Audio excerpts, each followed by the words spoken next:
Crazy. I've been away for a while.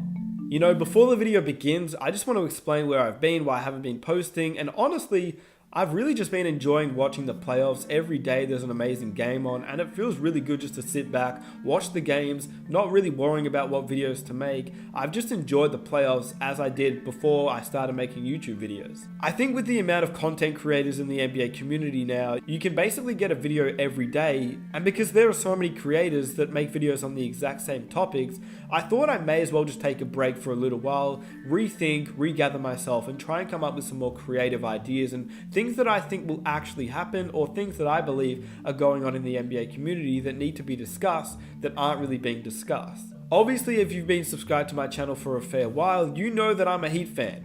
And I'm ecstatic with how this Miami Heat team is playing. I mean, we're currently in the Eastern Conference Finals, about to face off against the Boston Celtics, which is crazy. I had a strong feeling that we'd beat the Indiana Pacers pretty comfortably, considering they didn't have a lot of their players like Sabonis, and Oladipo isn't at his best. And then the Bucks, I didn't believe we would be able to win the series as easily as we did. I thought that they would at least bring it to 6 or 7 games, but Miami was just too good in the end, and it made sense because of the way that we played against them in the regular season, but because it's the playoffs and the way that the Bucks have played all season, you just expected them to play a little bit better. Miami, though, was able to shut them down, and now they're in the Eastern Conference Finals against the Boston Celtics. They're one series away from the NBA Finals. So, am I ecstatic? Absolutely. But what I'm more ecstatic about is the future of this Miami Heat team, and I want to talk about a player that hasn't really been discussed for the Miami Heat. And obviously everyone's like, well, every player's been discussed for the Miami Heat, and that is true. Many Heat fans are pretty ecstatic about this team and the future of what they have, especially with a GM like Pat Riley. I want to talk about James Harden, as I believe the future of James Harden is uncertain in Houston, and I think the Miami Heat make a strong case to make a push for him in the future. So with that said, let's get it started. Obviously, before I get started with the video, I'd really appreciate if you guys could leave a like to show support. Let's aim for 1,000 likes for the next video. If you're new around here and you enjoy NBA content, help me out by hitting that subscribe button. All your support is greatly appreciated, and I would love if you could hit that like button to help my channel grow. With that said, let's get on with the video. So, as previously mentioned, I believe the Miami Heat have 4 current options that most Heat fans believe they will target, and most NBA fans believe they have an opportunity to get.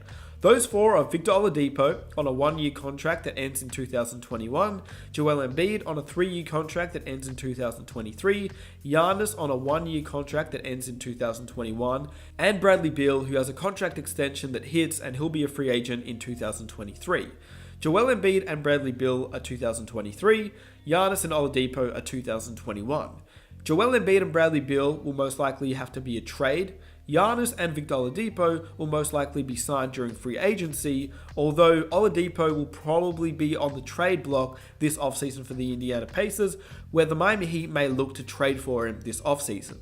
It's pretty obvious why these 4 players are mentioned, but if it isn't obvious to you, I'll quickly break it down.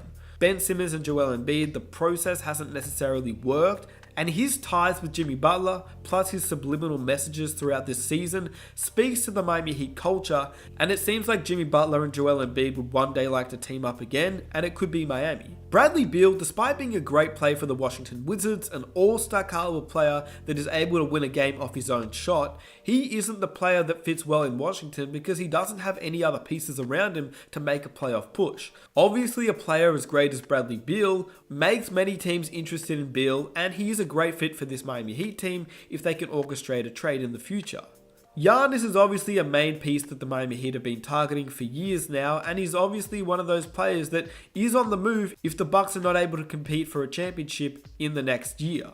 People seem to forget that he is a free agent in 2021 and he isn't a free agent this season, which means the Bucks have a final chance at bringing Giannis some help for the future.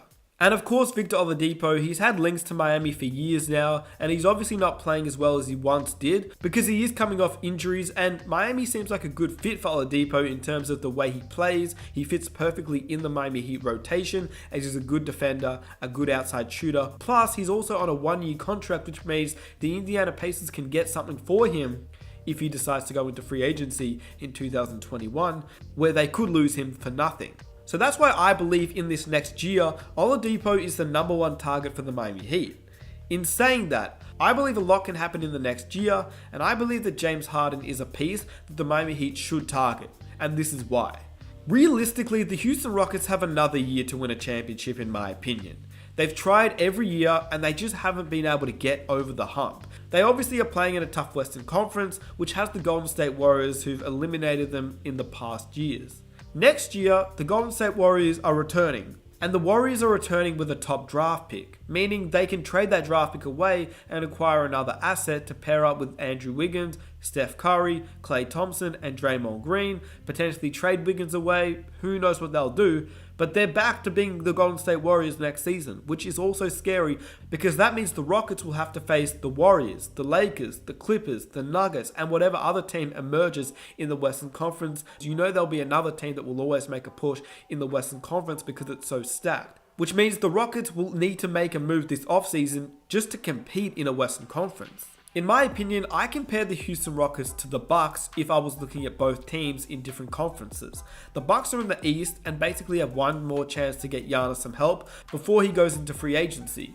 The Rockets, although James Harden is on a 3-year contract that ends in 2023, I believe he's one more year away from demanding a trade simply because of the mental battle of being knocked out in the semi-finals, conference finals, and all that in a tougher Western Conference when you have the opportunity to join the Eastern Conference, which is number one, easier to win, and secondly, you have a chance to redeem yourself as one of the greatest players of all time when he's won a single MVP despite finishing top 3 on multiple occasions, and he hasn't been able to reach the NBA Finals as the star player on his team. I mean, you look at some of the greatest players of this generation, LeBron's obviously made it to multiple finals, Durant's made it to finals, Curry's made it to finals. Harden, based on talent, has the ability to be one of the greatest players of this generation, but if he doesn't make an NBA Finals, and he has the opportunity to make an NBA Finals simply by joining a new team in the East, it does bring up some questions about what he'll do as he is getting older each season, and by the time his contract's up, he will be 34 years old. So these next 3 years that he's under contract are crucial for James Harden to win any championship. If he was smart, he would look to move to the Eastern Conference if he really wanted that NBA championship. As mentioned, the Miami Heat are one of those teams that could make an NBA Finals push with a superstar on their roster, and James Harden is the perfect fit. You look at him in terms of the way he plays, he fits perfectly in Miami. In my opinion, he fits better than any other player in the NBA currently.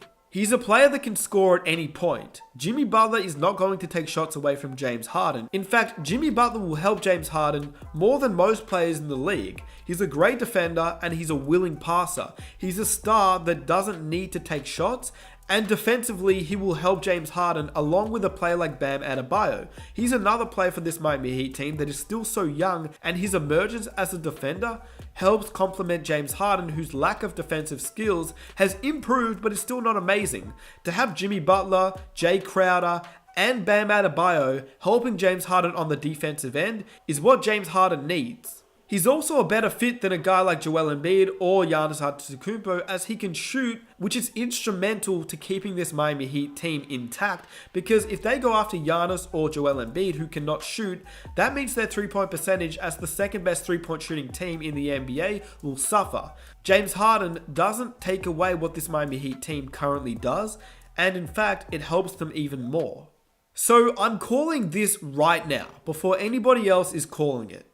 If the Rockets cannot acquire anyone this offseason, and they're going into next season with the same combination of Russell Westbrook, James Harden, and the small ball lineup with a new coach, the Houston Rockets will be in the same position as they were this year.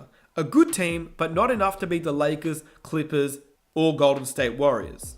James Harden, in my opinion, has 1 year before he says, you know what, enough's enough in Houston, I'm demanding a trade. By 2021, Miami will still have maximum cap space because they are trying to target Giannis Antetokounmpo. They also have Pat Riley, and if anybody can make the move to get a player and a superstar like James Harden, it would be Pat Riley. He brings disgruntled stars to the Miami Heat and helps them get closer to a championship. So everybody talks about Giannis because he's a free agent, and it does make sense. But James Harden, because of the lack of success in Houston, his age being a factor by the time he becomes a free agent, the Houston Rockets potentially not being able to build a championship level roster around Harden, which means the fit of the Miami Heat and the fit of James Harden are slowly combining by 2021. Will they meet is the big question, but it is a thought to be discussed and shared, and that's what I truly believe. With that said, let me know what you think about this. Do you believe that James Harden could be a potential fit for Miami if James Harden becomes disgruntled in Houston? And what do you believe would be a decent trade for the Miami Heat in order to get James Harden if they were to make a trade for him? Let me know what you believe down below. Subscribe if you're new, leave a like if you enjoy the video, and I'll catch you guys in my next one. I am out. Peace.